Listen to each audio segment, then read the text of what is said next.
Housing finance के भी numbers आप नीचे स्क्रीन पर देख पा रहे होंगे, उनके नंबर्स भी आए हैं। नेट प्रॉफिट में करीब 25% का इजाफा हुआ है और साथ ही कंसोलिडेटेड आय भी उनकी बढ़कर आई है।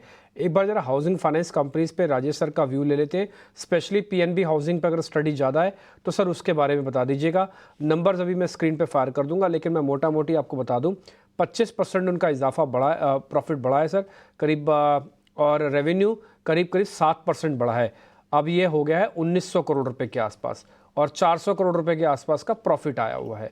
सर कुछ और फिगर आ जाएंगी मार्जिन्स वगैरह की और साथ ही एनपीएस वगैरह की, वो भी मैं आपको बता दूंगा।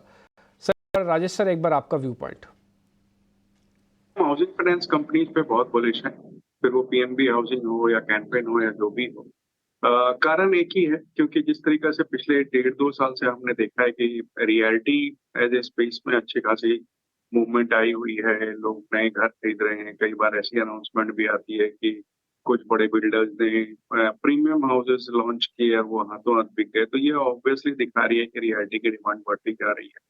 दूसरे सरकार का भी ये रवैया है कि हाउसिंग फॉर ऑल पे कुछ नए इशू माने नए प्रावधान भी दिए गए हैं, इंटरेस्ट हाउसिंग लोन इंटरेस्ट के लिए। तो इन सब चीजों के मद्देनजर मुझे लगता है ये पूरा सेक्टर अच्छा परफॉर्म करने वाला है। उसमें पीएनबी हाउसिंग की खास बात की जाए तो पिछले तिमाही तक, इस तिमाही के क्योंकि मैंने अभी नंबर देखे नहीं है इसलिए कुछ बोल नहीं पा रहा हूँ, बट पिछली तिमाही तक के नंबर्स ठीक ठाक आए थे। एसेट क्वालिटी में पिछली तिमाही में भी सुधार देखा गया था और मुझे लगता है कि यहाँ से कम 10-1% की आने वाले एक क्वार्टर में बिल्कुल हो सकती है।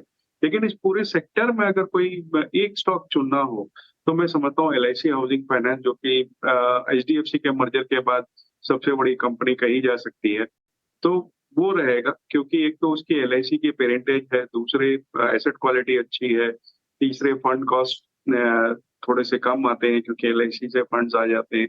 ऐसी कई चीजें हैं जो एलआईसी को एक बेहतर अपॉर्चुनिटी की तरह दे रही है। तो मैं समझता हूँ किसी को खरीदारी करनी हो तो इस वक्त एलआईसी हाउसिंग में की जा सकती है। सर वैसे जैसे मैं आपके सामने बात रख भी रहा था ना कि नंबर्स तो प्राइमा फेसी ठीक लग रहे हैं, काफ़ी बेहतर नंबर्स दिख रहे हैं। मार्जिन्स वगैरह में भी इंक्रीज़ होकर आया है, 82 आया जिसको हम एनआई कहते हैं, वो करीब 4% के आसपास बढ़ी है। Profit 25%, revenue 7%। कम रेवेन्यू पे ज़्यादा प्रॉफिट का इसका मतलब मार्जिन तो अच्छा आना ही था।